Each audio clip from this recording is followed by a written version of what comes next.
नमस्कार, मैं हूं साक्षी ममगाई। जिस घोटाले को बीते वक्त की धूल समझकर दफन कर दिया गया था, वो अब भूकंप बनकर प्रशासन की नींव हिला रहा है। उत्तराखंड की सड़कों से जुड़ा बहुचर्चित नेशनल हाईवे 74 मुआवजा घोटाला एक बार फिर सुर्खियों में है। साल 2017 में जिसकी पहली परतें खुली, अब 2025 में वही घोटाला फिर से जोरदार धमाके के साथ सामने आया है और इस बार सीधे सिस्टम के भीतर तक दस्तक दी है। 26 जून की सुबह देहरादून में उस वक्त हड़कंप मच गया जब प्रवर्तन निदेशालय यानी कि ईडी की टीम ने पीसीएस अधिकारी डीपी सिंह के आवास पर दबिश दी। छापेमारी इतनी अचानक और तीव्र थी कि आसपास के प्रशासनिक गलियारों में सन्नाटा पसर गया। फाइलों की धूल उड़ने लगी, बैंकिंग दस्तावेजों की गहराई में जांच होने लगी और पुरानी फाइलों में दबी भ्रष्टाचार की बू एक बार फिर पूरे सिस्टम में फैल गई। NH-74 स्कैम वो बहुचर्चित घोटाला था जिसमें 22 पीसीएस जो अधिकारी थे वो आरोप उन पर लगा था और वो लोग जेल गए थे। मैं आपको बता दूं, NH-74 स्कैम जो था उसमें जो किसानों का जो मुआवजा बांटा गया था, उसकी जो रकम थी उसमें करोड़ों की हेराफेरी की गई थी और सरकार को करोड़ों का जो था चूना लगाया गया था। दरअसल जो किसानों की जो गैर कृषि जमीन थी, जो कृषि जमीन थी उसको गैर कृषि बताकर ये करोड़ों का जो चूना था वो सरकार को लगाया गया था, जिसमें मुख्य आरोपी जो डीपी सिंह पीसीएस अधिकारी थे उन सहित 22 पीसीएस अधिकारी और कर्मचारियों पर इसमें आरोप लगे थे और वो जेल गए थे, जिसमें सफेद पोस्ट लोग भी शामिल थे, कर्मचारी भी शामिल थे।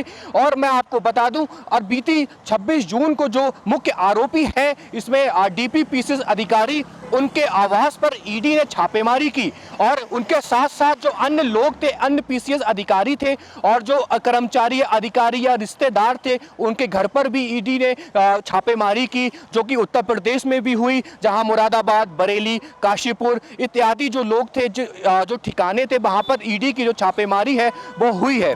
अब हम आपको समझाते हैं कि क्या है NH-74 यानी कि NH-74 घोटाला। इस पूरे घोटाले की जड़ें 2011 से 2016 के बीच बिछी थी, जब काशीपुर, जसपुर, बाजपुर, गदरपुर जैसे क्षेत्रों में NH-74 के चौड़ीकरण के लिए किसानों से जमीन अधिग्रहित की गई थी।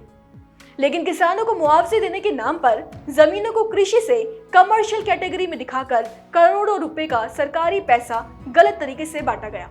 जिस जमीन की कीमत 2 से 3 लाख प्रति बीघा थी, उसे 20 से 25 लाख दिखाकर मुआवजे के नाम पर 300 से 400 करोड़ का घोटाला कर दिया गया।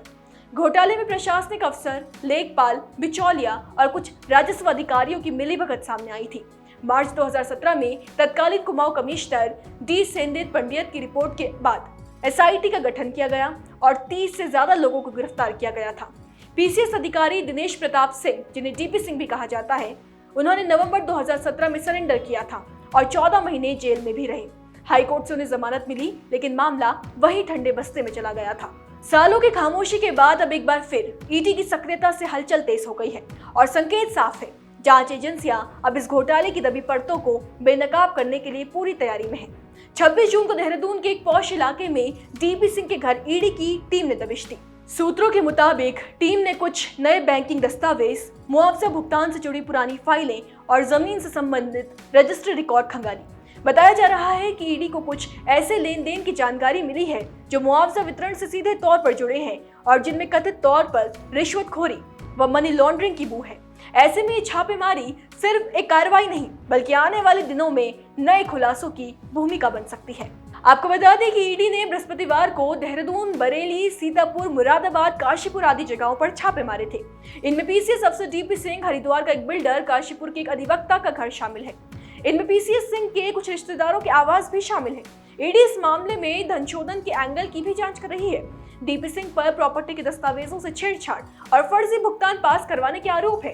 प्रवर्तन निदेशालय इस कार्रवाई के जरिए घोटाले से जुड़े काले धन और संपत्ति निवेश की कड़ियों को जोड़ने की भी कोशिश कर रहा है। बता दें कि NH घोटाले में ईडी पीसीएस डीपी सिंह के खिलाफ 7 अभियोजन शिकायतें न्यायालय में दर्ज करा चुकी हैं, मगर इन शिकायतों में सिंह को क्लीन चिट मिल चुकी है। अब एकाएक इस तरह की कार्रवाई से एक बार फिर NH घोटाला चर्चाओं में आ गया है।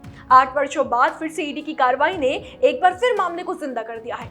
इस प्रकरण में कई और अफसरों के घर की भी कार्रवाई को ईडी भविष्य में अंजाम दे सकती है। अब बड़ा सवाल ये है कि क्या ये छापेमारी इस घोटाले की बड़ी गिरफ्तारी की तरफ इशारा है और क्या 8 साल पुराने इस घोटाले में अब कई और लोगों की मुश्किलें बढ़ने वाली है।